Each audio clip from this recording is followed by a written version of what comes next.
Welcome back, everyone. Oz here, and today I've got a compilation of some of the older Entitled People episodes. This is more of a way for you to catch up, and it's a way for me to also help pay for legal fees, and on top of that, it's a way for me to promote gamer subs. Use code EYEZ at checkout. Every purchase made directly supports the channel. Hell, right now they're even doing a special promotion where it's Christmas in July. If you buy a certain number of flavor tubs, you get free That's cool, isn't it? It's a free gift with purchase. Here's a little chart thing. They've also released 2 new flavors, Goof Juice and Incel Tears. Make sure you hurry up while supplies last. Anyways, with that all being said, don't forget to use code EYEZ at checkout, and let's jump right into it. Think Comfort 49.3. Sister-in-law thinks she's entitled to late brother's property. So to start off, this isn't my story, but one of my best friends, Alyssa, but I was there when it happened. It's something that happened years ago, but we're reminiscing about the past, and then after seeing a couple posts similar to the situation, got talking about it. I've been given permission to talk or post about this. My best friend, who we'll call James, met the love of his life, Alyssa, when they were teenagers. Unfortunately, they ended up breaking up over a misunderstanding. A few years later, they ended up meeting up again through a mutual friend of ours, Alan, who was her cousin at his birthday party. After reconnecting, they fell back in love and got back together. When they wanted to get married, not even a year after dating, his family, mainly parents, thought they were moving too fast, along with the fact that they thought that she was only after his money, which wasn't true because she had her own money as she was doing very well in her career, just as he was. And when his family realized that, they apologized and warmed up to her. Unfortunately, roughly 4 years after they were married, he died in a car accident. The house, which he bought not even a month before they got back together, was in his will to go to her and the daughter they shared together. Roughly 6 months after his funeral, his sister, who we'll call Josie, showed up at the house. Alyssa has allowed and still does allow James' family to see their daughter, along with letting them have her for occasional holidays or almost any time they want or the daughter wants to go over. When Josie said that she, her husband, and 2 children needed a place, Alyssa was quick to offer them a place to stay until they get back on their feet. The house is a 3-bedroom with a finished walkout basement. Here's where it gets amusing in our eyes. Josie started going off on her, saying how Alyssa needs to move out and find somewhere else to live. That it was only right for Josie and her family to be the ones that has her brother's house. She even said that she and Alyssa only had it because of him, and now that he's gone, there's no reason for her to still be living there. Josie even went as far as saying that James would be rolling in his grave knowing there's lesbian lovers living in his house. I wasn't living there, but was there quite a bit to help out. That it was wrong because she, Alyssa, was cheating on James even before he died with me. And Josie didn't know why he even stuck with her, which surprised us both to hear her say because she always appeared that she liked us both. After they argued more, Alyssa tried multiple times to get her to leave, but of course, Josie said she wasn't going to until the house was given to her like it should have been all along. Alyssa eventually called Josie's parents and had asked them to come remove their daughter from the house, and if they couldn't, she'd be forced to get the authorities involved. Thankfully they did, but unfortunately, over the next month, Josie showed up and tried multiple times arguing with Alyssa more over who should be living in the house until her parents threatened to take her out of the will. Now, while I do have my own opinions of this story, this does seem a pretty common thing that happens where a sibling or family member seems to feel they're entitled to one of their family members' will despite it stating explicitly something else, so if the story is as accurate as OP is suggesting, I would hate to imagine this, but it's probably the case. It sounds as though the moment that James died, Josie began thinking to herself that she is more entitled to his home than his widowed wife and daughter. Yes, she has a family of her own, and Alyssa even offered to let them stay there until they get back on their feet. But in the end, it sounds like Alyssa had been living there for 4 years with their daughter, and because of the death of James, they should just up and move to allow her sister-in-law to occupy the property, I suppose. I know people like this exist, but goddamn, it is hard for me to wrap my head around it sometimes. Snoo Bunnies 7461, entitled drone owner. There's a guy who bought a drone a few years ago, high-end drone, which he learned how to fly. Not a problem until he started to fly it all over his neighbors' houses and lowering it to look in their windows. People call the mayor, the police, etc., and are told he isn't doing anything illegal. Lather, rinse, repeat. People talk directly to him, and he insists he isn't doing this. Yesterday, he did it again, spying on a mom and her very young child in their backyard. The mother posted on Facebook calling it creepy because it's creepy. This time, someone tagged the wife's name in the post and asked her to tell her husband to stop it with the drone already. She responded, stating it wasn't him because he hadn't flown the drone in weeks. OP attached a video that clearly showed the drone landing in the creeper's yard. And at this point, the correct thing would have been to apologize and maybe speak with her creeper husband, but since this is an entitled group, that isn't what happened. Instead, she corrected herself to state that he flew the drone in their yard only to do something with the battery.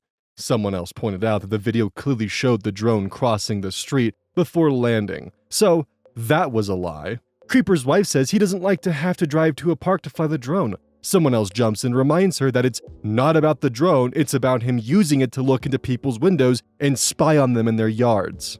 Creeper's wife again states it's a hard hobby to have, and this is where it gets good.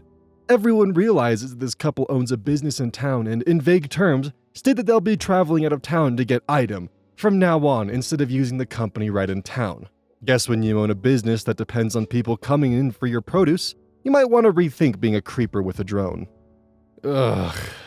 Irresponsible drone owners are honestly some of the worst because, they do shit like this, and worst part is you can't technically swap the drone down because when you do, you start entering felony territories because you're interfering with an unmanned aircraft. So shit gets complicated and gross. It depends on local laws and it depends on what local legislation has put forward. Honestly, if you're in a situation like this, contact law enforcement, contact senators, contact local legislators, do anything you can to try to shut it down, and don't be afraid to lambast them on Facebook for being a creeper who spies on children with their drone, especially if you know the pilot. And in my opinion, what the community has done in this specific circumstance of punishing the business that he owns and operates because of his actions is actually one of the best things you can do. Summer Joe Potato. Old drunk neighbor walking into our house uninvited. My fiance and I bought an old house in a nice neighborhood about 1.5 years ago. So far, our neighbors are fine. Our direct neighbors are actually our best friends. The guy behind us, though, his name is Bob. Bob used to own our best friend's house, and because our house was abandoned for a while, he'd take care of the lawn. Once our friends bought his house and he moved to the house behind ours, he put in a gate so he could cut through their backyard to get to the other side of the block. Obviously, that's not cool, but whatever. They've asked him to stop repeatedly. When my fiance did a walkthrough of the house before we moved in, Bob walked into the house where my fiance was literally walking through and started telling him what he should do with the inside of the house. He was insisting on doing this or that. It was very annoying. He really feels like he knows best. When we bought the house, we had plumbers over. It needed a lot of work. Who decided to just walk right into our house, uninvited, didn't knock or anything? Bob. Walked in like he owned the place. The plumbers were very confused. Again, he started offering unsolicited advice and directions to the plumbers. We needed to get work done in the garage, and so it was around 5 p.m. and the contractor was finishing up. And Bob comes walking over and walks right into the garage and starts asking the contractor questions as if he lives here. Then he comes up to the side door, knocks like crazy, and when we answer goes, "What the fuck is up?" And we're like, "Contractors are working, Bob, what do you need?" And he complains that he can't take a damn nap because of all the noise. Why is that funny to us? Because he blasts his music in his backyard every day, regardless of the weather, very, very loud. You can hear it from inside your house. No one says anything though, because sadly, it's a very good playlist. The music is great, unfortunately. We're always bopping out. We're always bopping out to it, and we feel angry that we love it so much. Jesus. Anyway, he'll refuse to look at me or acknowledge my existence. He always only greets my fiance, and if I talk, he will look at my fiance and not respond to what I say. It's very frustrating and insulting. Well, that's our neighbor Bob. He's also a gardener and a racist and a drunk who passes out in his lawn. It's like a cartoon.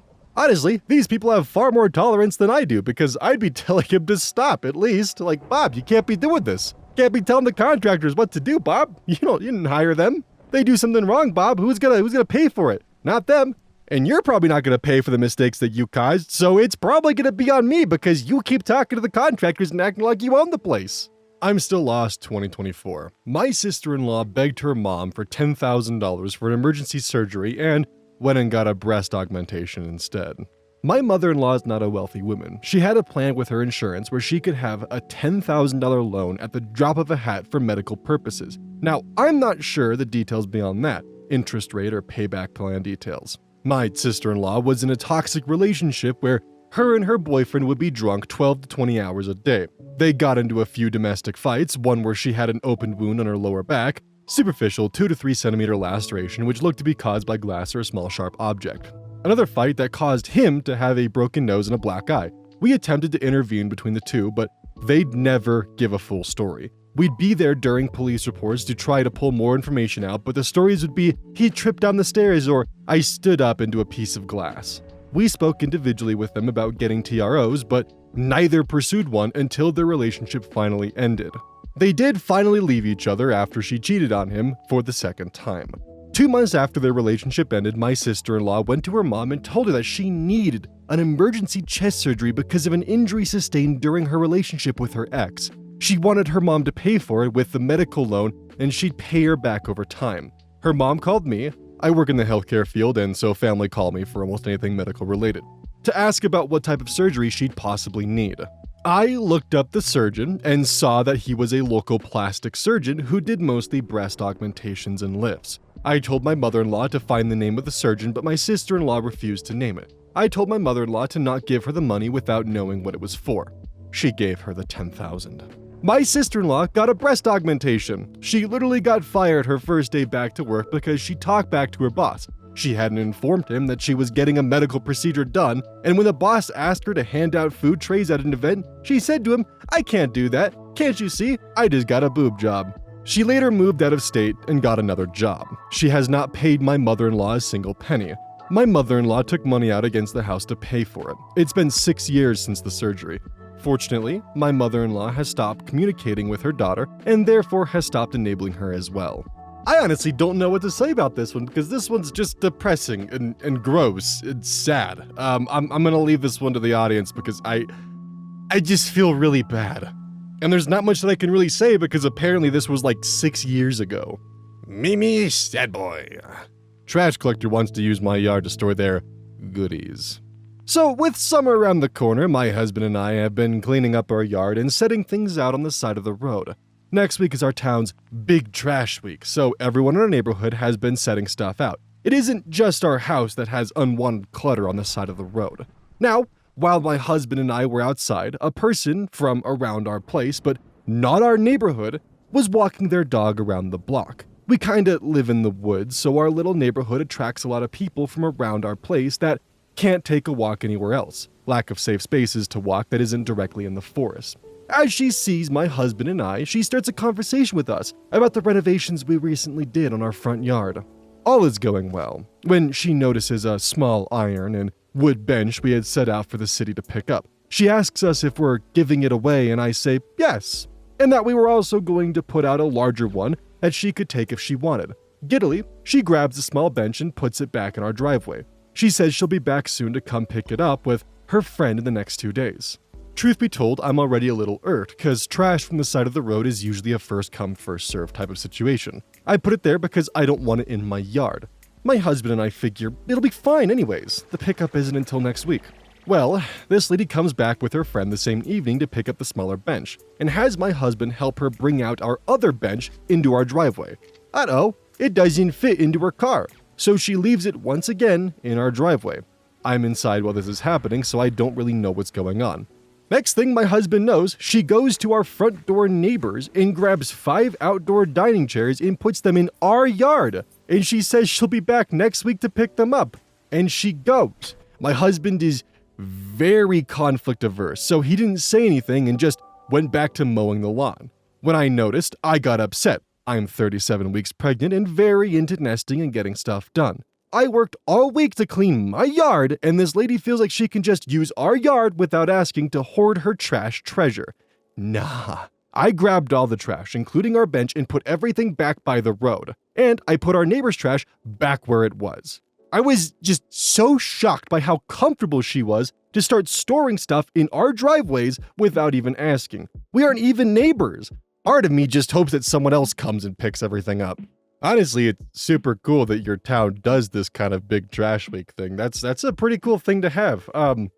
It does sound messy and kind of icky to have the road full of garbage, but at the same time, Sounds like there are some, just societal norms put in place. And, yeah, I wouldn't be very happy if I was putting things out on the road to be thrown away, and then someone who I don't even know, I've never met, they're not my neighbors, comes and starts dragging shit back on my lawn and my driveway. Like, I gotta use my driveway. What are you doing?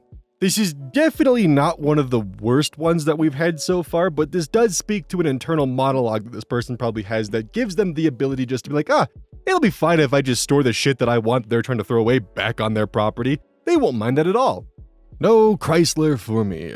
My entitled brother threw a massive fit just because he was mad I bought a house. Yeah, I'm aware of similar stories involving entitled family members wanting houses they have no claim to, but I guess this shit really happens, and it's no picnic when it does.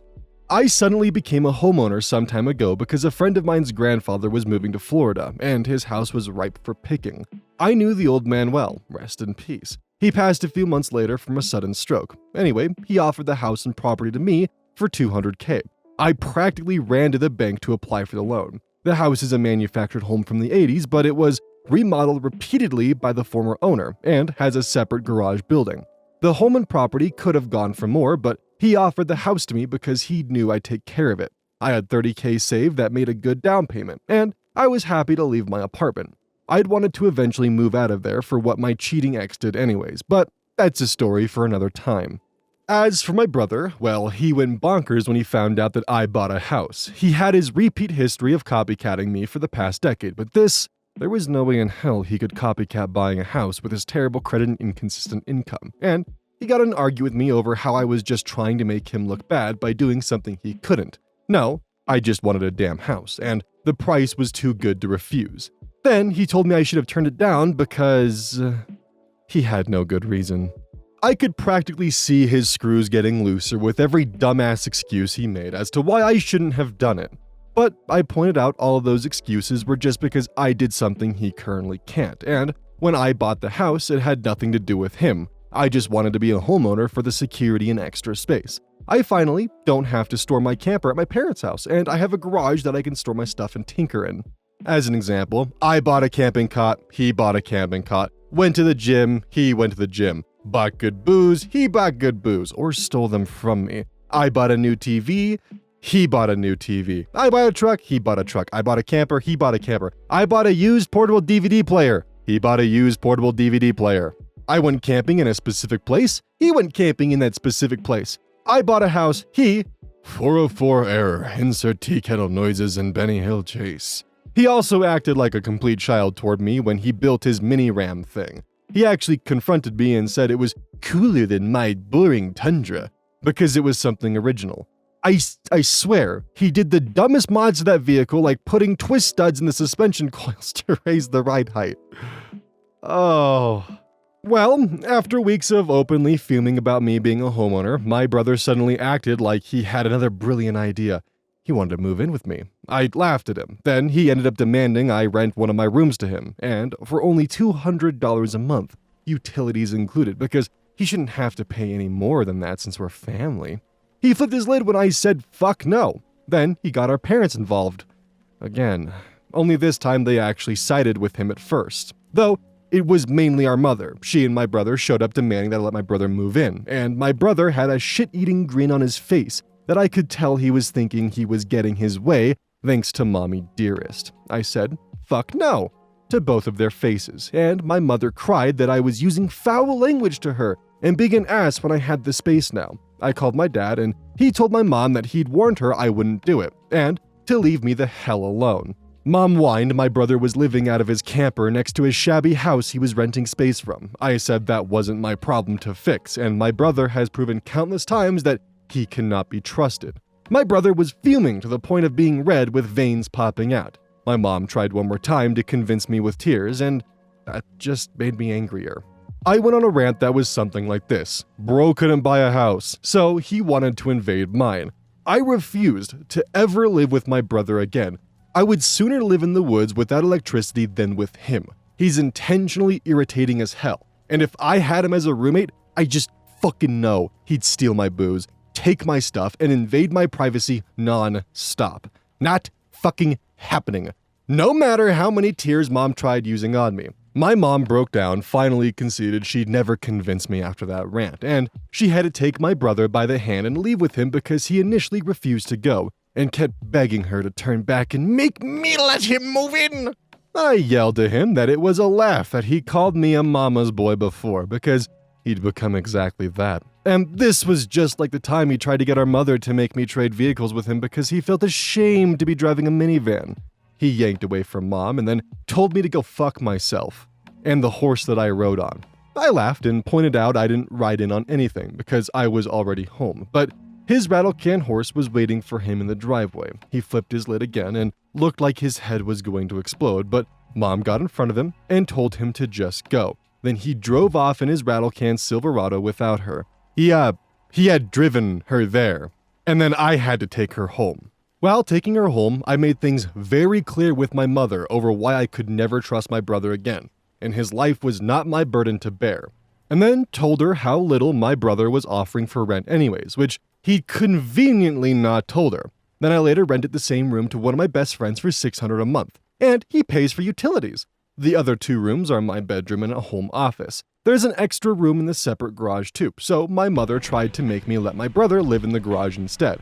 There's enough room in its storage for a bedroom, but again, I said fuck no. And that since it's been turned into another friend's rented room with a bit of plywood remodel, yeah, I kinda rented both the spare room and the garage room out to friends out of spite, but I wasn't letting my brother live with me in any capacity. My brother later ended up having a complete meltdown in front of our parents over how he's the oldest brother. He should be the one who owns a house first. He's supposed to be successful, and I'm supposed to be the big loser in his shadow.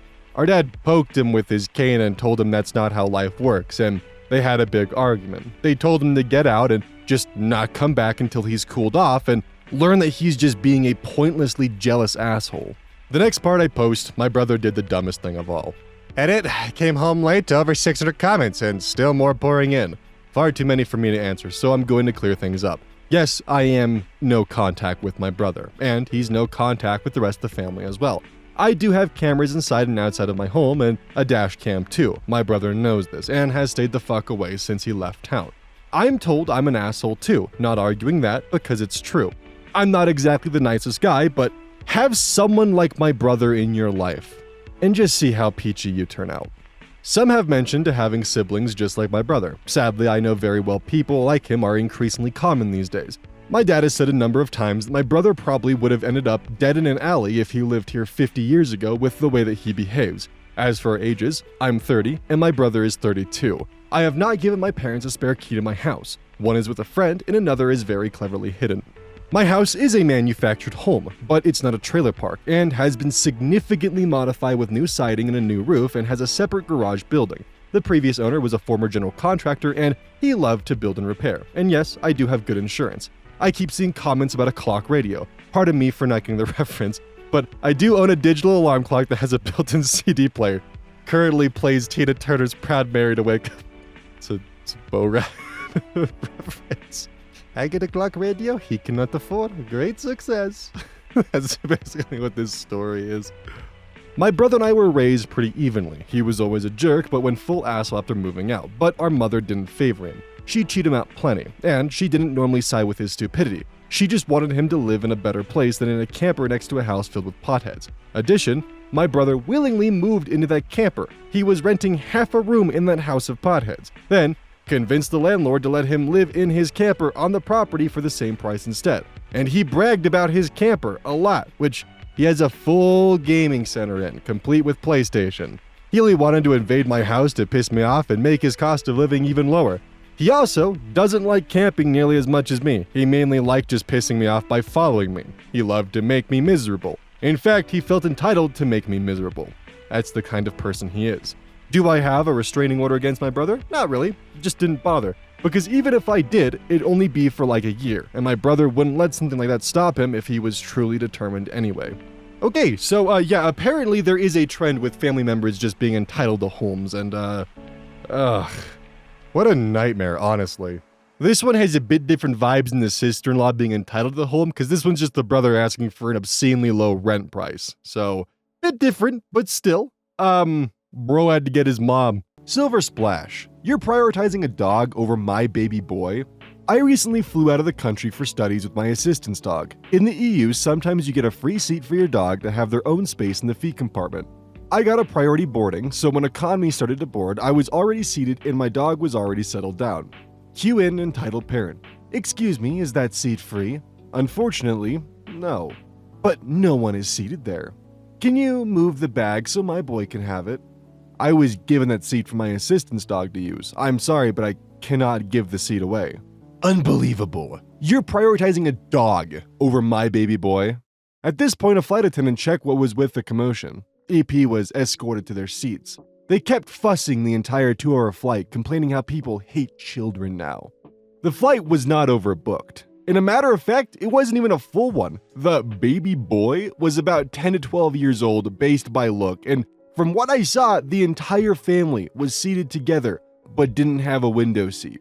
Yeah, people can be just crazy when it comes to flights. I mean, I remember maybe like 2 years ago, I was flying to San Diego for a wedding, and there was this lady who tried bringing on 3 carry-on bags, which is a pretty large number. The flight attendant told her, hey, it's fine that you have those bags, but we need to check 2 of them down in the cargo space because this is a full flight. Pretty standard procedure. And she just lost her mind. She's like, I can't do that. Do you have any idea who I am? I've been to Europe. It was really awkward, but it pretty much turned into the flight attendant telling her that she would need to leave the plane if she didn't want to check her bags in because the plane was at full capacity.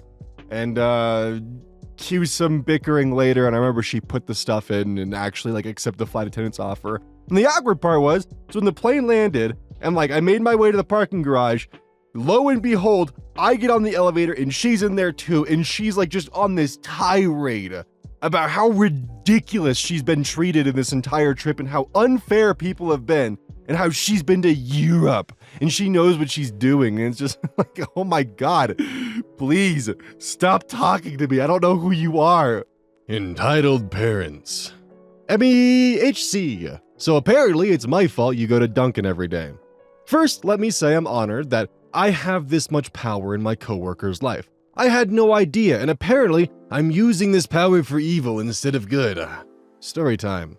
Coworker is extremely behind on bills because her college-age daughter uses her credit card and racked up thousands in food-related charges in under 1 semester, over $5,000.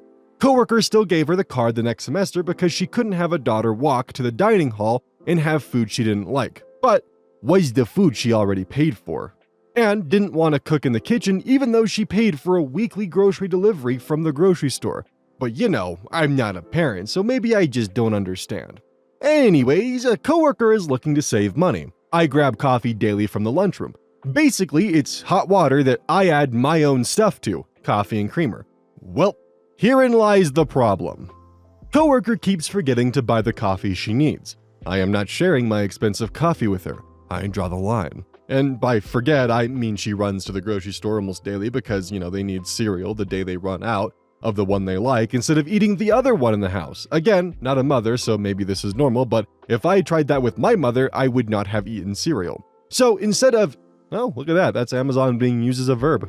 So instead of Amazoning like a normal human being, she needs to grab Dunkin' every morning. Now, to the part where I am costing her money. We have free coffee downstairs and free cream, but again, it's downstairs. This coworker walks by it every morning, and when she does remember to bring coffee, she forgets to grab the cream and messages me saying she's too tired and doesn't know what she's going to do. The thing is, I have cream at my desk. My cream is not the same as downstairs. You see guys, I buy my cream in flavors in the single serve variety, in large quantities. Because I'm horrible at remembering to buy it, so I stock up. Theoretically, yeah, I have extra. The guilting texts come daily for weeks, but never outright asking. I always say, hey, just grab some from downstairs. She told me that because she doesn't have cream, she now just stops at Dunkin' every morning. So because I won't share my $50 worth of cream, she's now telling me she goes to Dunkin', which she can't afford. I can see where her daughter gets it from. I figured you guys needed to laugh.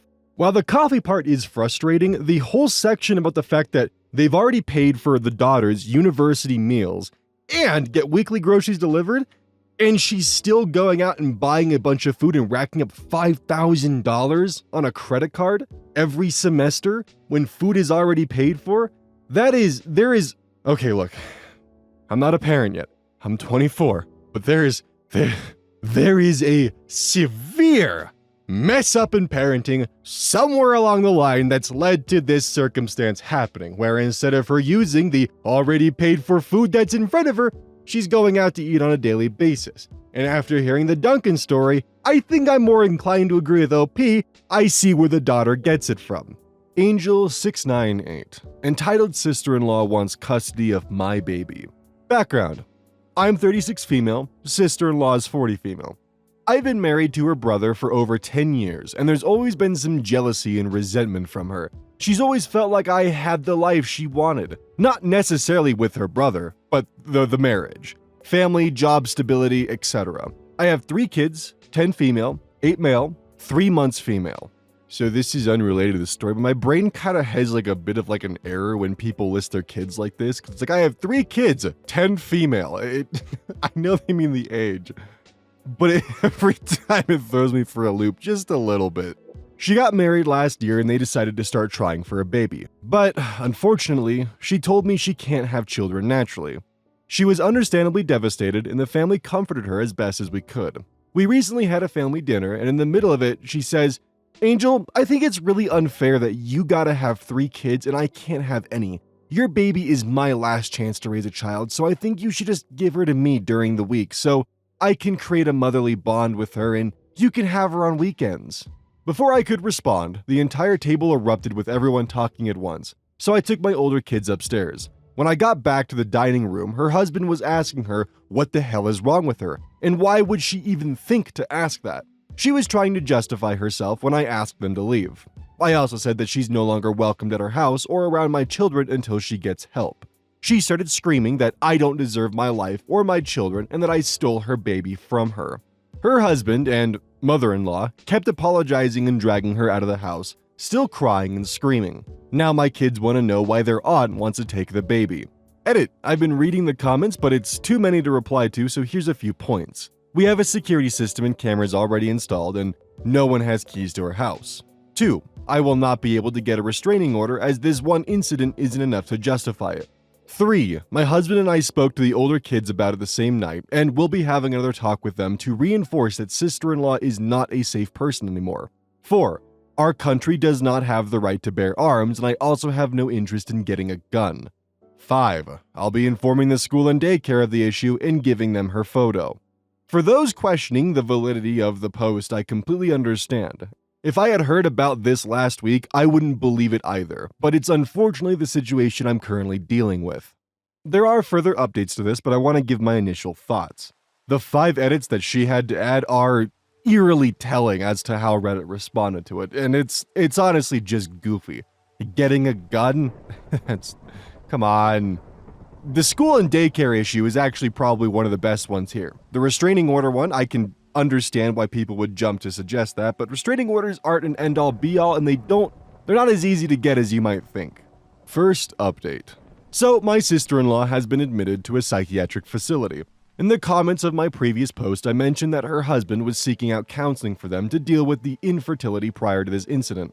After the incident, she sought out a psychiatrist rather than a counselor, and they had their first session last week. Now, I didn't get the specifics of what happened, but basically she made some statements that the psychiatrist felt indicated she was a danger to others, my baby and me, and she was placed under an involuntary hold. My brother-in-law has been nothing but apologetic through this entire ordeal, and he kept her away from us since the incident. Mother-in-law was staying with them to keep an eye on sister-in-law. She tried to leave the house in the middle of the night to see her baby. Also, brother-in-law found her researching how to induce lactation, and she said it was to make sure she can feed the baby properly when I come to my senses and give her up. From what brother-in-law has said, seeing me breastfeed is apparently what triggered the entire episode. It was the first time sister-in-law was around the baby for any length of time, and she was holding her when she got fussy because she was hungry. Naturally, I took her to feed her, and this made sister-in-law feel inadequate because it triggered the thought that she would never be able to do that, which led to the events of the last post. I'm grateful for all the advice that was offered on my last post, as some of it was really helpful. We won't be moving as it's not feasible for us at the moment, but we have taken extra steps with security both at home and at the kids' school/daycare. This whole thing is taking a toll on my family, but mother-in-law, father-in-law, brother-in-law are taking care of sister-in-law, and my husband and I are focused on ensuring the safety of our immediate family and minimizing the effect on the kids as much as we can. Update 2. I've had a few messages asking how things are going, so I decided to update. I haven't seen sister-in-law since the incident happened, and I also blocked her on all of my socials. My in-laws have been amazing through this entire situation and are not sharing any information about our family with her. Unfortunately, she still remains fixated on my baby. She tried to find out where the daycare is and even threatened to hurt herself if my in-laws didn't tell her. This led to another stint in the psych ward. She wrote me a letter begging me to be fair and let me see her baby. I didn't actually receive the letter though. My mother-in-law read it and just gave us the gist of its contents. Sister-in-law's husband is working with her psychiatrist to see how best she can be helped, but he has said he doesn't know how long he can deal with this, but he's giving it 6 months. It's a very sad situation for her, and I had hoped she would be able to deal with whatever is happening. At this point, we're completely no contact with her. We explained to our older kids that their aunt isn't well, so she won't be around anymore. We still see mother-in-law and father-in-law regularly, so I'm grateful we didn't have to cut them off. We spent the holidays with my family, and it was all very nice and uneventful. We're still on alert in case she escalates, but the hospital where she's warded isn't near us, and they don't live near us either. So we've accepted this as our new reality, and we're operating accordingly. Update 3. Firstly, my family and I are safe. Sister-in-law was eventually released from hospital to continue outpatient treatment with a psychiatrist, and she's on some medication.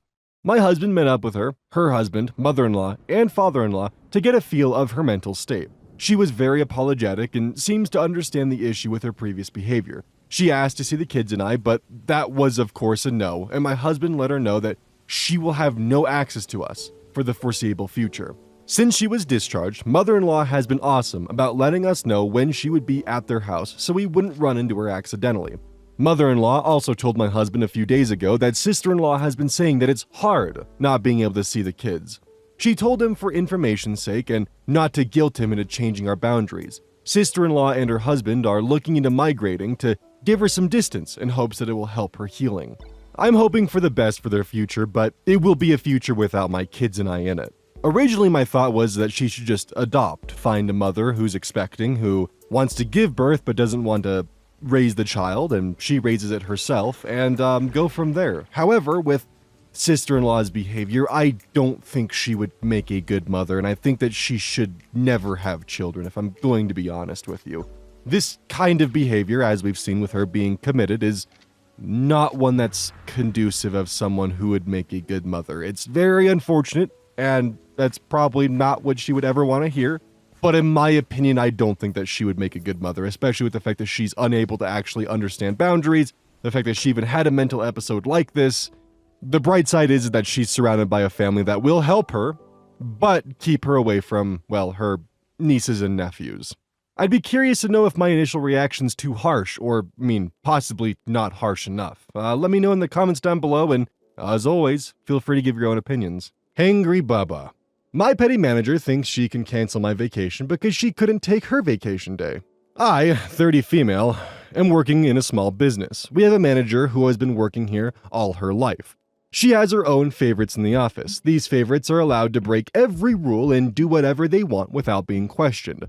Those who are not her favorites are always under scrutiny and loaded with the work responsibilities that are supposed to be done by her favorites. Since I started the job, for whatever reason, she made me target her hate. I am always respectful to her. However, she likes to make my life hell over everything. Initially, I was given work responsibilities equivalent to 4 people's work. Now fast forward to a few years, I am still doing work of a 2-person job. She always throws tantrums like kids every time I get off. She goes to extra miles to create issues on days I am off and blame everything on me. She even made issues when I was hospitalized and asked our boss why I got special treatment.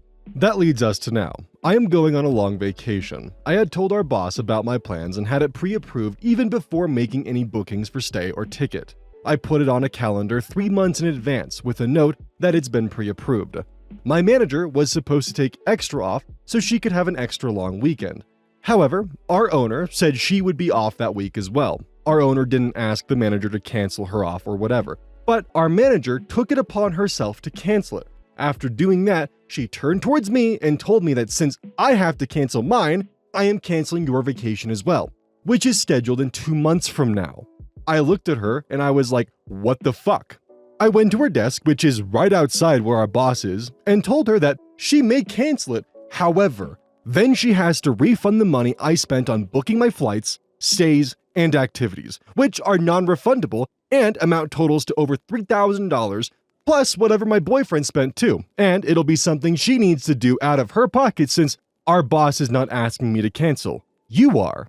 Our boss looked at us and just shrugged, knowing that she had been playing games with me since the beginning and not wanting to get involved. Guess what? I'm still going on vacation. I'm also going through everyday torture of her petty comments about my vacation. But I'm gonna count it as victory as small as it is. Edit. So everyone who is confused why I am not changing my job. So I came here as a student and now I'm on a work visa. In order for me to continue working or have a visa, the employer needs to go through a very complicated and expensive process through immigration process. The process sometimes takes forever, and even though every document is correct, the visa application gets denied. Once denied, we cannot apply for 1 year, and we only get 60 days to leave the country. Also, if I get fired, then I get only 90 days to find a new employer or sponsor. The job role I have is not as special, and most companies prefer to hire citizens or residents with work permits or green cards since it's the most cost-effective way. Oof! That final little update there leaves a lot of implications about the manager's intentions, implications that I do not like. I'm gonna leave this one to you guys in the comments. I'd love to hear your opinions. I have my own. They're definitely a bit spicy. I think that the manager might have some problems with people who are on work visas.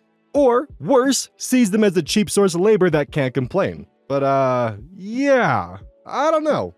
Let me know in the comments. r/entitled parents. Owly Fox. Mom wanted me to delay hospital admission for a visit. Recently, I posted about my relationship with my mother. Her entitlement pushed me way too far. I spoke with my therapist and we agreed that I would go no contact until she genuinely apologized, which we both agree will probably never happen. I got a lot of good advice here and found you guys to be wonderfully understanding, so here's one more story. We'll be covering more of Owly Fox's tales in a future episode. Preemptive edit for context. I see a lot of confusion and that's my fault. This happened nearly 2 years ago, but at the time, she never really spelled out what she wanted from me, and as I am autistic, I never understood what she wanted from me. I thought she was just ranting. She spelled it out recently. She tends to accumulate your fault and then blow up in your face. Sometimes years later. I am currently no contact with her. I used to know people like that. I gave birth to my son a whole month premature. It was spontaneous labor after a terribly horrible pregnancy. I had so many complications that I think my OB was amazed that I made it that far. My son went to the nursery for 24 hours for monitoring and then came back to my room. We left 48 hours later. My son was slightly jaundiced. My milk hadn't really come in either, but the doctors were confident, and a nurse was scheduled to come see me 2 days later. So we went home. My mom had insisted she had to be there for the birth, and I decided to allow it. I regret it now, but that's another story. She left not long after the birth and refused to come see us after. On day 5, she called and asked that I come for a visit. She lived 1 hour from me. I was still heavily bleeding. My son seemed a bit too sleepy for my taste, and we were waiting for the nurse. I told her so. She insisted I must come to her place. I placated her at the time by telling her maybe after the nurse's visit. Nurse came, took one look at my son, gave me a bottle of formula, checking his coloring with the machine, called the hospital to give them a heads up that we'd be on our way, and sent us packing. While packing, my mom called back. I told her we needed to hospitalize my son. She then proceeded to tell me this story. When I had your brothers, 3 months early, they stayed in the NICU at the Children's Hospital for 4 months. Then they wanted to transfer them to a closer hospital to where we lived, by ambulance. Do you know what I did? I convinced them to let me transfer them myself and swung by to visit your grandmother because that relationship is important. Look, I'm autistic, and at the time I didn't understand why she told me this story. If it's not direct, clear demands, I'm usually oblivious, which usually pisses my mom off. She told me later that I could have swung by on my way to the Children's Hospital. The thing is, I lived less than 20 minutes from the children's hospital, and she lived an hour away in the other direction. At best, she wanted me to delay getting my son treatments by at least 3 hours. I say at best because once we're there, she wouldn't have wanted us to leave. She felt she was more entitled to my son than my son was entitled to be treated for severe jaundice. My son was brought right away to the hospital without delay and stayed for 24 hours under lights. We were sent home after that because my milk had come in and he was drinking plenty. His numbers had gone down, he wasn't so sleepy, and we had showed a willingness to use formula as needed. We were to come back to the hospital daily for blood checks until he was cleared, which we did. My mom insisted that it was not needed, and we could skip a day to let her see him. She never offered to come see him, which could have worked. No, we had to drive to her. To be clear, she had access to a perfectly functioning car. We were willing to pay for parking. My house was fully accessible to her. She even had a key. We didn't skip a single day. She refused to talk to me for 2 weeks because she felt neglected. I got calls from 3 people telling me that I needed to be nice to my mom, that she had a hard life. Again, I'm on mobile. English is not my first language. I may share more stories. I would love to be a fly on the wall to see how she managed to spin this story to those 3 people who ended up calling you, because that version of events would be very interesting to hear. And I'm sure if they actually heard that you didn't want to go and spend 3 hours visiting your mother because your child had jaundice and needed to be brought in for intensive care, I don't think they would be arguing too much with you and telling you to be nicer, because this is ridiculous. This is genuinely just maddening. And I 100% sympathize with the direct and clear demands. I'm also not a fan when someone wraps their intentions or what they're asking for in this just massive convoluted request that isn't even actually a request. It's more of a, I'm trying to tell you to do this without you actually being told to do it, so when you do it, it feels like I didn't ask you to do it. It makes it feel more special for me. I hate that kind of stuff. I don't know if that's actually what it is, but that is what it feels like. Cabbage floss. Entitled cousin thinks she can still be friendly with family after she sued them. This has been irking me for a while. I have 2 uncles that live on the other side of my country, and they mostly communicate with my mother via phone because they are all old. Uncle 1, we'll call him Roger, is unwell, and a few years ago he had to move to an assisted living home. His daughter, we'll call her Barbara, lives nearby, and so does his younger brother, Uncle 2, who we'll call Kyle. Roger has had issues with drugs his whole life and wasn't the best parent to Barbara, so she understandingly hasn't always wanted to be involved with his issues. As such, he gave Kyle his power of authority, and Kyle has been looking after him to the best of his abilities, while also struggling with his own family issues. When Roger moved to the home, he sold his house to Kyle for a steal because it was in horrible shape. His druggy friends had been abusing it for years and it needed major work. Kyle spent a lot of money fixing it up, and then was lucky enough to sell it while real estate prices were high in the area, so he made a bit of a profit. Barbara got word that a profit was made and wanted it. She fought Kyle for power of attorney over her dad and then sued him for the profit made on the house, claiming the money would go to Roger if she won. A judge agreed with her that Kyle should have given the profit to Roger, so she won several $100,000 from Kyle. The renovations he did on the house were not taken into consideration. So Kyle is actually out money. He didn't just have to pay the profit, he had to pay the difference between the 2 selling prices. Barbara, of course, didn't give the money to Roger, but used it for herself, luxury vacations, etc. The whole family knew about it. Kyle had planned on using the profit to pay for better care for Roger, but she's left Roger in a crappy home because she didn't want to waste the money. Here we are, 6 months later, and she's having issues with Roger, and she still thinks she can make Kyle and my mother help her. No, lady, you wanted the money, and it comes with the responsibility of taking care of your dad alone now. The nerve of her expecting them all to still shoulder the burden she insisted she had after suing our uncle shocks me.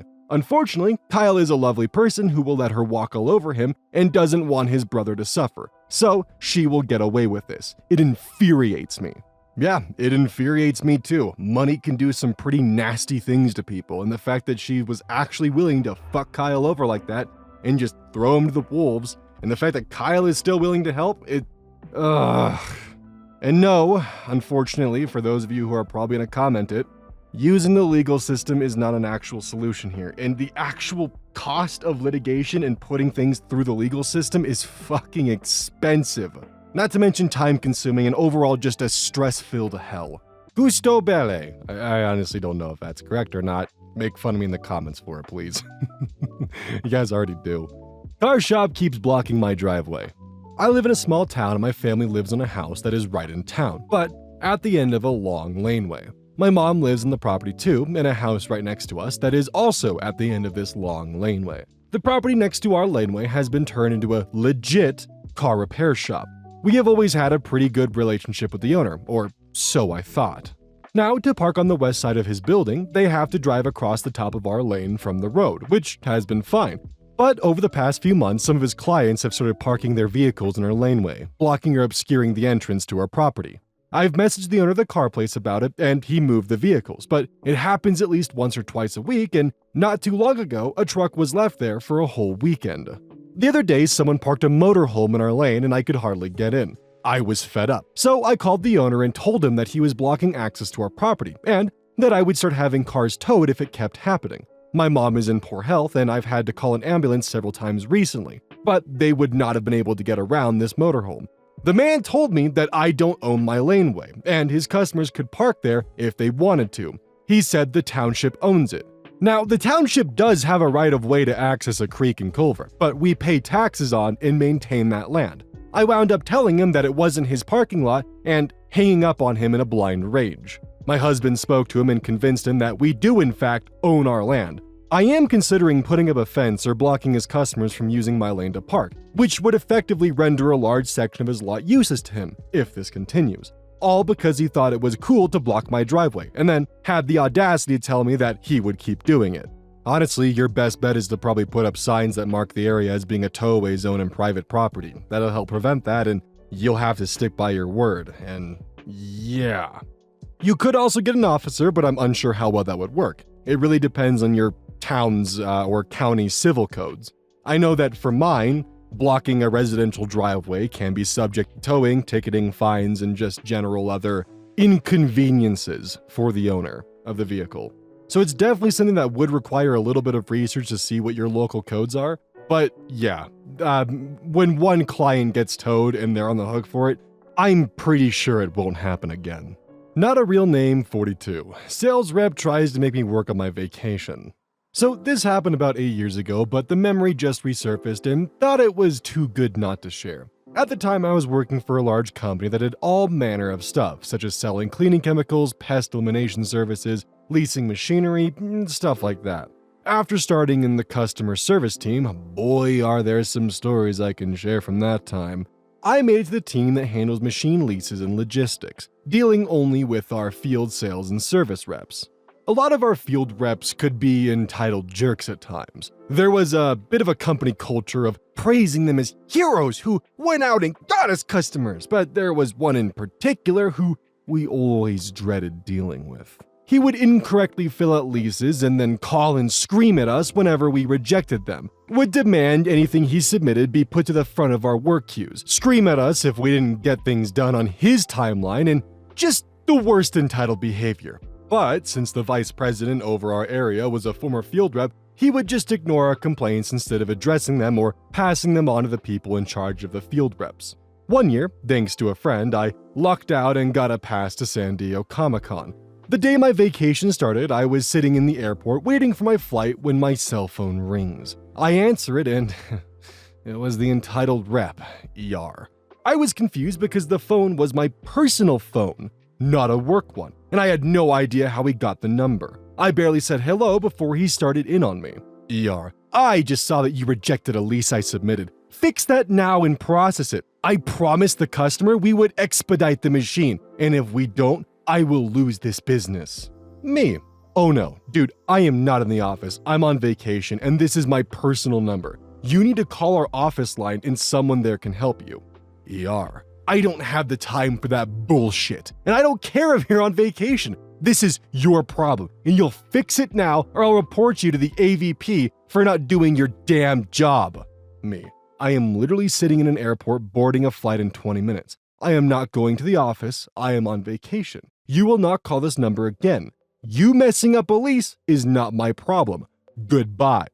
I then hung up, and of course he called right back. Rolling my eyes, I ignored the call and blocked his number. A week later, I'm back in the office, and as I'm logging in for the day, my supervisor walks up with a grin on her face. Apparently, ER had called into the office after I blocked him and demanded to speak to my manager. He tried to spin her some BS to make me look bad, but my supervisor knew me well enough to know he was full of it. With a few questions, she basically got him to admit on a recorded call that he had dug into employee files to find my personal number and call me on it, demanding that I do unpaid work to fix his mistake. Apparently, even with the AVP going to bat for the field reps, he couldn't actually defend this when it was brought to HR and the higher-ups. ER wasn't fired, but he had to give me a written apology. That's bullshit. For his behavior, and I'm told he was severely chewed out by his supervisors and written up, putting him in danger of losing his job if he did anything like that again. Every time he called our department after that, he was always very polite and respectful to us, and I became a bit of a hero for finally getting that guy off our backs. Yeah, he pretty much just saw that entire department as being pushovers, that he kind of just do whatever the hell he wanted to, and they had to abide by him, feeling like he was probably invincible for being in the standing that he was in. The fact that he dug through personal files is actually really gross, and he should have been fired for that, not written up. Like, that should have been termination. Like, think about, like, to just put this in further perspective, an employee dug through personal files to get personal records in order to contact them outside of work hours. In any other circumstance that wasn't for work, that could be really dangerous and really suspicious. Let alone the fact that, it's already just gross. Reading okay, 1831. I know it says these deposits are non-refundable.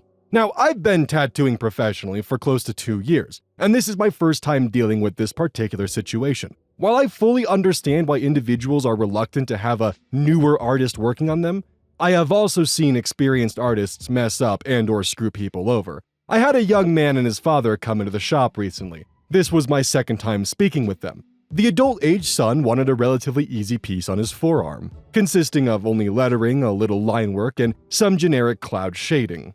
They did not ask for a specific artist, and they put a deposit down with me for an appointment initially set for today.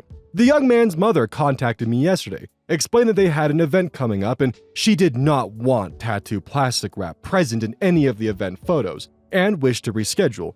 Weird excuse, but not a problem. I attempted to reschedule him twice before speaking with the mother again today. The mother began with, "It says right on the appointment card that these deposits are non-refundable, but I just thought I'd ask." She then went on to state that individuals online said, "Go in and ask for the owner." So her husband and son were supposed to ask for the owner, but whoever just threw you up there. The owner was not even there either time that they came in, and the owner was not mentioned. She kept stating that she was aware I was new and wanted someone more experienced like the owner, doing her adult-age son's first piece, since it was bigger. Again, it was a simple piece. At one point, she even asked, "Are you still an apprentice or what?" When I informed her that I had been taking on my own clients for well over a year now, she only said, "Yeah, see, I'd like someone with more experience to do it." I offered to transfer the deposit over to a more experienced artist, the exact one she was asking for, and she stated that she'd just like the deposit back. She stated a second time that she was aware the deposit was non-refundable, but that she'd just thought she'd ask. I told her at this point that the owner retains half of the deposit, so I'd have to discuss the potential return with him. And she asked in a rather rude tone, "Okay, should I expect to hear back from you tonight then, or should I be contacting him myself?" Too long, didn't read. This woman canceled her adult son's tattoo appointment, insulted my experience and ability to do a fairly simple piece, and expects to receive the non-refundable deposit back. Honestly, the telling part is that she looked online for a way to possibly either reschedule or even try to get the non-refundable deposit back. It's part of it. It's a non-refundable deposit. Also, just the general attitude that I'm seeing here is just really shitty. Not to mention, the child is an adult. He should be making the appointment himself, so he doesn't have to worry about his mother just pulling this kind of shit on his behalf, essentially. That's probably gotta suck. Dude was excited for his first tattoo, and now his mom pretty much threw it away for him.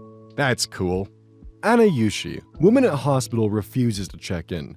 This just happened. I'm still sitting in the lobby in awe of the event, and I wanted to write it down while it's still fresh in my mind. I'm waiting for a ride home, so I got to witness the majority. For blood work at this particular medical center, there's a digital kiosk to sign in rather than speaking to a desk. The kiosk is very simple. Put your ID and insurance card in the machine, it'll scan, check you have a blood work request, then confirm it to the room in the back. While I was waiting, an older woman comes up to the front and entirely passes the kiosk and attempts to open the door into the lab. The door, not locked, is open, and the nurses quickly rush to stop her, leading to an argument in the lobby with around 3 nurses blocking the door. Nurse 1, "Ma'am, you need to check in and wait to be called." Woman, "I'm not doing that shit. You can't pay me to touch a damned computer. I don't even have an ID. You can look up my information in the back." Nurse 2, "It doesn't work like that here. The kiosk is very simple. You can manually put in the information if you don't have an ID." Woman, "I'm not doing that. This is unnecessary. The office in the other town over doesn't have one. It's hard enough to put a card in the grocery store machine. Now you're making me do it here?" Nurse 2, "Well, we're not that other location. I'm sorry, but you need to check in. I can help you if you need." Woman, "This is ridiculous. Just look up my information. I'm an old woman. I won't touch a computer. I don't touch a computer anywhere. You can't force me." Nurse 2, "Ma'am, we're not forcing you. It's just how our system works. I can do it for you if you have your information." Woman, "Fine, do it then." From there, she proceeds to announce her personal information very loudly. Nurse inputs it. Nurse 2, "Do you have an insurance card?" Woman, "Obviously, I don't have it on me. You can look it up." Nurse 2, "Unfortunately, I can't. Our system doesn't work that way. Do you know your insurance ID?" Woman, "Yeah, it's number." Woman 2, "There, you're checked in. No problems." Woman, "Finally, I don't understand why the new generation is making everything so difficult. You can't expect me to use a computer. I wouldn't recommend it to anyone I know or any of these people behind me. For a 1 to 10, I'd give it a 0. Nurse 2, "Understand, ma'am. You're signed in though. You can take a seat now." Woman, "I can't go back. I just went through all that trouble to sign in. I'm an old woman. This is already stressful." Nurse 1, "There's someone in the back already. You'll be called in soon." Woman, "I'll make sure to never come to this location again. Hurry it up then." The nurses went into the back and she took a seat somewhat close to me and began talking to the people in the lobby. Only the other person engaged with her, and she started talking about pancakes like she didn't just cause a spectacle just now. Is this what secondhand embarrassment is? When she was called, she left her pile of belongings on the chair and went into the back. Edit, I didn't expect this would get so much attention. I'm fascinated by everyone's stories about technology and other people giving their insight. Thank you for sharing. I didn't think this would become a post about technology though. The response to technology wasn't the problem for me that made her entitled. It was her deliberate attempt to enter the blood work lab, then verbally snapping at the nurses that were trying to help her even after being offered for someone to check her in for her. There was a button next to the kiosk that she could tap and it would call for help. She didn't do that. She ignored it altogether, then got angry at the nurses when she didn't get her way, rather than asking for help at all. That's what this was meant to be about, not older people and technology. That being said, the comments are sharing some very amazing stories and information, and I recommend reading them. Honestly, I did check the comments, and I didn't really find too much of interest beyond just people talking about similar experiences and those who have taught the elderly in their life how to actually use a computer and to avoid situations like this. But honestly, sometimes I do wonder if people just prefer actually having someone to yell at rather than having some kind of like self-check-in or self-checkout or system along those lines. I don't know. Sometimes I do wonder if they just enjoy having an actual person to yell at or do it for them. Personally, I like doing it myself because it's faster and I don't have the anxiety of just watching someone fill in information slowly. I know that I can do it pretty quickly, or at least I don't have the anxiety of watching someone do something else. Snoo Bunnies 7461, entitled Man at the Grocery Store. I popped over to the grocery store to pick up some things for a small party tonight. This store has an option where you can scan your store card and get a scanner. You scan and bag everything as you shop, and at the end of your trip, you scan the barcode into the checkout, pay, and leave. When I got into the store, there was a guy in front of the stand where you get the scanners. He was searching for his card, found it, and then decided this was the correct time to make a call on his cell phone. I waited for a minute or two, and then said, in a not big deal voice, figuring he didn't see me waiting, "Excuse me, but could you finish so I can get to a scanner?" "Oh my god, no! I'm not finished yet! You need to wait!"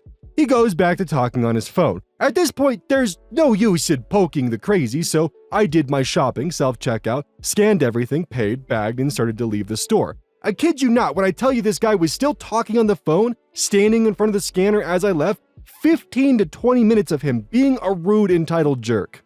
Honestly, that sounds like a super cool way to shop, but damn, that requires a lot of trust in your customers, and I would be really nervous about implementing a system like this. And I mean, this is one of the reasons why. Not even just the possibility of dealing with someone stealing or not properly scanning things. I mean, receipt checkers would definitely be needed, but some asshole who just clogs the line and prevents people from using a built-in service that your company offers or store offers that benefits the customers. That's just shitty behavior right there, honestly. Part of me thinks that I would just keep bugging him until he actually moves, or just being really awkward and watching him and making sure that I'm just in view his peripheral vision so that way he sees me and realizes the awkwardness of it. But truth being, I probably would have done exactly what OP did and awkwardly just walked out of it and did my shopping like a regular person and not utilize a super cool feature the store has put in place for their members. This one's posted by I Did a Bad Thing. Evil Karen tried to dictate her son's life long after he moved out. Hello. I kinda wish I had my own Karen story to post here, but apart from farting into a vent to get back at a bad housemate, I don't have anything else interesting of my own to share. But I do have one story from a former friend of mine. We aren't friends anymore since he just got more toxic with time, and it likely stems from his mother, who was a real Princess Peach in her own right. Her husband died when her son was a teenager, and she quickly remarried. My former friend, FF for short, did not like his new stepfather, and it was a mutual hate as the man had his own kids he moved into the house. Former friend turned 18, moved out and into an apartment above his grandparents' garage, and we met when we were both 20. We were co-workers that hit it off well. I was new to the area at the time, and he helped me figure the city out. For 5 years, he and I were like brothers. We knew everything about each other, but then he started getting demanding. And one day he punched me for suggesting he get a mental health check. He refused to apologize and we went our separate ways. I'm 30 now and haven't heard from him in a long time now.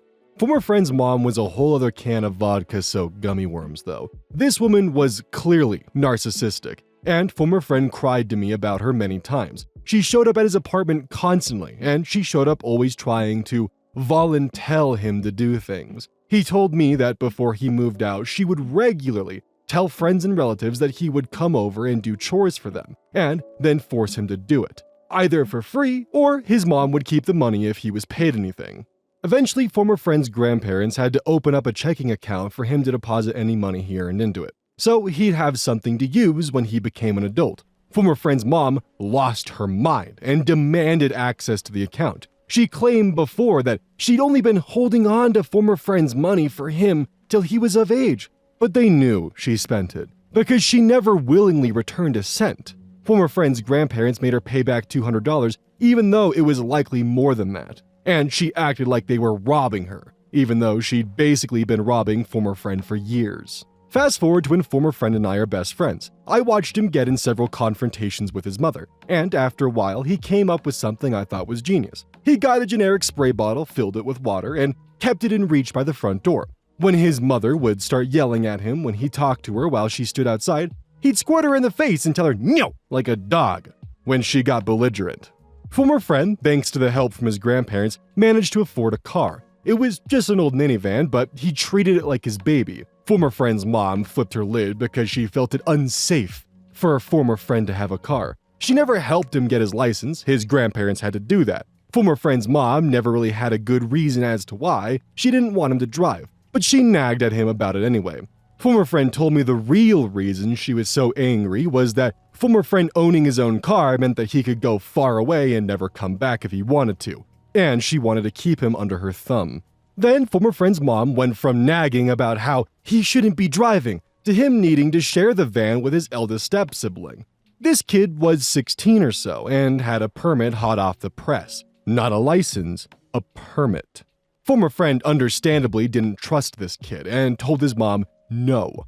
His stepbrother would not be driving his car. His mom showed up again with the whole stepfamily in tow, and they gave former friend a big speech about how he needed to help family. He told them he'd call the police if they even touched his van. The next day, he found both sides of his van had been keyed. The pain already sucked, but this didn't help. Fortunately, the apartment complex had CCTV, and it showed former friend's stepdad doing the deed. He was given a choice to either repaint the van, or former friend would press charges. The man repainted the van himself. Wasn't great paint, but it was an improvement. The van went from patchy metallic green to white. The final thing that happened with former friend's mom before former friend and I stopped being friends was she attempted to force former friend to renounce any claim to his grandparents' will. Former friend's grandparents had become so fed up with their daughter's entitled narcissistic behavior that they said they changed their joint will to give everything to their grandson. Former friend was elated by this, but his mother, not so much. She had a meltdown about it, and former friend got threats from his stepdad. Former friend just told them that he'd take all the evidence of harassment to police if they didn't leave him alone. And they finally did. They'd stopped talking to former friend completely by the time we parted ways. So, that's it. The only Karen story that I have to tell. Too long didn't read former best friend's mom was a complete entitled nightmare who wanted control of every aspect of her son's life, and it cost her her inheritance. Yeah, that shit is just crazy. I'd be curious to know more as to why they actually split ways, because I feel like it might be a little bit one-sided, as it can be hard to tell in situations like this.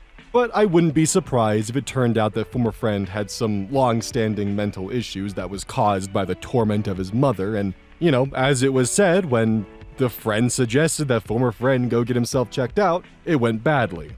I honestly really hope that former friend can get the counseling and therapy that they honestly deserve, because this kind of treatment can cause long-term damage and problems. I mean, hell, it almost sounds like that she actually values her stepchildren more than she values her own child, which is crazy. All I can really say is thank God he has people like his grandparents in his life that are there to stick up for him and pretty much put the entitled mother in her place. Extra cheesy broccoli. Karen tries to stop a homeless man's cookout. Now, I am frustrated. I am homeless and don't have many options food-wise. Disclaimer, I don't drink or do drugs, just a guy caught in a bad situation. Like the rest of the world, I have the same options, eat out or cook for myself. Restaurants are way out of my price range. The cheapest thing on the menu at a fast food place is enough to feed myself for an entire day from a cheap grocery store. My options to prepare my food are limited. I don't cook back at my camp, it's too dangerous and attracts too much attention. So I use the fire pits located in many of my city's parks. FYI, they are legitimate fire pits meant for picnics and for the public to use. Today, it was going to rain very early, so I went to the pit I use regularly to cook my breakfast, lunch, and dinner. I only eat once a day, early. I got to the pit around 3:30. I wrapped my foil pouch made of potatoes, carrots, and a lunch meat foil bake. I had the fire going and my food in when this male Karen aggressively walked towards me and the pit with a cell phone to his ear. He came up screaming, "WTF are you doing? WTF are you doing? That's a fucking fire! WTF are you doing?" And I said, "I'm cooking dinner." The guy yelled at me to put the fire out, saying that it's against the law. Now, this isn't the first time I've had to deal with a very similar situation. I told him to eat a dick and beat it, and to his credit, he left. Until the fire department showed up. They came to put out my fire. I talked with them, and they said the police were on the way as well, and that I could be fined $500 for having a fire in a non-designated place. I said, "Isn't this one of the places? Look at the fire pit." Well, they said to wait until the police came. The cops asked me what's cooking. They said, "Yeah, this is the spot to have a fire," and pointed at the sign saying picnic area number 3. And I'll give credit where credit is due. They were damn good cops. They left without even asking my name. P.S. My meal came out fantastic.